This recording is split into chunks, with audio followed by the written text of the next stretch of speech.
So people were shocked. I know a lot of people you know well were shocked when you endorsed Trump. I was not shocked because for all the areas where you disagree on specific issues, there's a consistent theme that I've noticed in both of your lives, which is you've both spent the majority of your life, well, in your case, your whole life, in the American ruling class, and both of you decided that it was corrupt and that you were going to say so out loud at great risk to both of you. And so it was probably just a matter of time before you aligned in some way.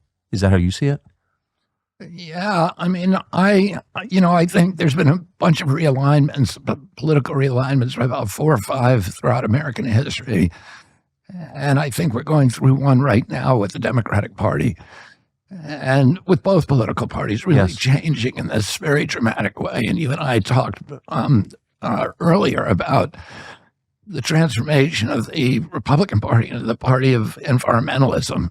Yes. And, where the Democratic Party has one environmental issue, which is this carbon orthodoxy, which ends up benefiting, the oil companies and BlackRock and Goldman Sachs with offshore wind and carbon capture, $100 billion carbon capture projects, which is part of just the strip mining of the middle class.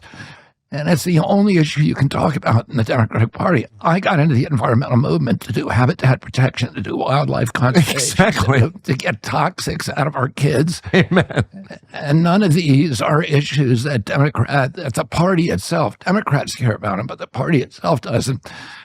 But there's been these big, profound realignments, and it's not only on that issue. It's really the domination of this corrupt merger of state and corporate power that is happening in Washington, D.C. now, where our democracy has really been subverted by the industries that have taken over the regulatory agencies, and they transformed them into sock puppets for corporate profit taking. And basically wholly owned subsidiaries of the industries they're supposed to regulate.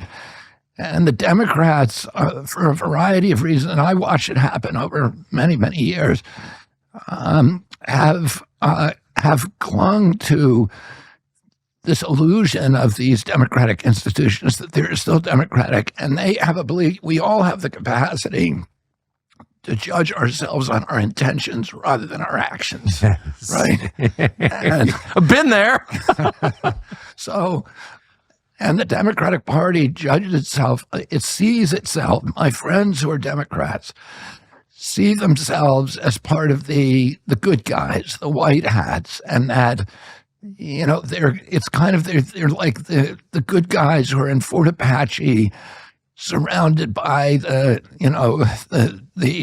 forces of barbarism that are about to storm the gate, and they're the only ones, the only way to keep it at bay is to elect a president who has dementia, and because you're voting for the apparatus, and you're not voting for or another president. Then to handpick a presidential candidate without any elections, to basically get rid of democracy in order to save it, and handpick a candidate who in 40 days now has not given a single interview on any media outlet. And I think about when my uncle and father would think about that. They prided themselves on being able to go on debate. It was the centerpiece. The whole function of democracy was to anneal ideas in the furnace of debate and have them rise up in the marketplace of ideas.